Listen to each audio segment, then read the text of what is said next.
त्यांना माननीय मोदी साहेब भारताच्या सर्वोच्च पदावरती, प्रधानमंत्री या पदावरती तिसऱ्यांदा शपथविधी समारोहाच्या माध्यमातून देशाची सेवा करण्यासाठी पूर्ण सज्ज होत आहेत। या ठिकाणी एनडीए सरकार पुन्हा आपल्या देशाच्या लोकांची सेवा करायला तत्पर होतोय।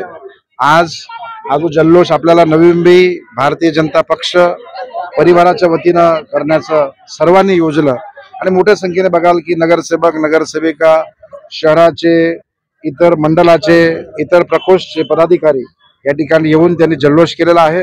एकमेकांना मिठाई वाटप करून या ठिकाणी त्यांनी आपला आनंद व्यक्त केलेला आहे।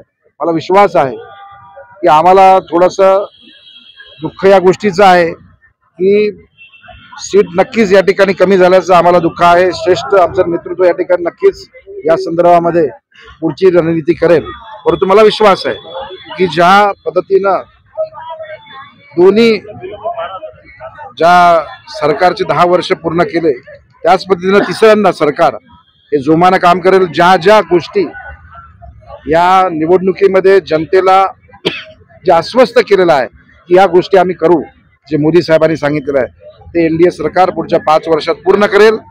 लोकांना एक विकसित भारत बनवण्याची जी संकल्पना मोदी साहेबांनी राबवलेली आहे किंवा त्यांनी सुरुवात केलेली आहे त्याची त्या ठिकाणी नीव, त्याचं जो काही बीज आहे ते रोपण या ठिकाणी आतापासून होणार। साहेब, केंद्राच्या माध्यमातून नरेंद्र मोदी यांनी विकासात्मक कार्यप्रणाली राबवून सुद्धा संविधान बदलणार। मोदी साहेबांनी वारंवार सांगितलं की मी शपथ घेतो, किंबहुना त्यांनी सांगितलं की देव जरी उतरला तरी तो या ठिकाणी संविधान बदलणार नाही, बदलू शकत नाही।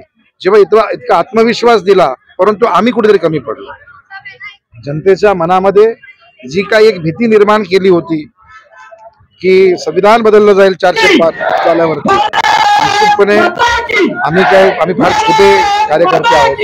श्रेष्ठ नेतृत्व संपूर्ण भारतवर्षामध्ये वेगवेगळ्या राज्यांमध्ये, वेगवेगळ्या जिल्ह्यांमध्ये वेगवेगळ्या संकल्पना कशा पद्धतीने नकारात्मक झालेल्या आहेत, कशा पद्धतीने प्रचार झाला, अपप्रचार झाला, त्याचा अभ्यास करेल आणि येणारी जी विधानसभा आहे ती बहुमताने या ठिकाणी निवडून आणण्यासाठी आमच्या सर्व कार्यकर्त्यांचं, पदाधिकाऱ्यांचं काम असेल। मला विश्वास आहे की ठेच लागली की माणूस शहाणा होतो। आता ठेच लागलेली आहे, आम्ही सर्व शहाणे झालेलो आहोत, समजूतदार झालेलो आहोत। मला विश्वास आहे की आता ज्या काही कुठे त्रुटी असतील, उणिवा असतील त्या भरून काढून पुन्हा महाराष्ट्राचं सरकार माननीय नरेंद्र मोदी साहेबांच्या आशीर्वादानं या ठिकाणी देवेंद्र फडणवीस साहेब जे आमचे सर्वोच्च नेते आहेत यांच्या नेतृत्वाखाली आम्ही पार पाडू असा विश्वास आहे।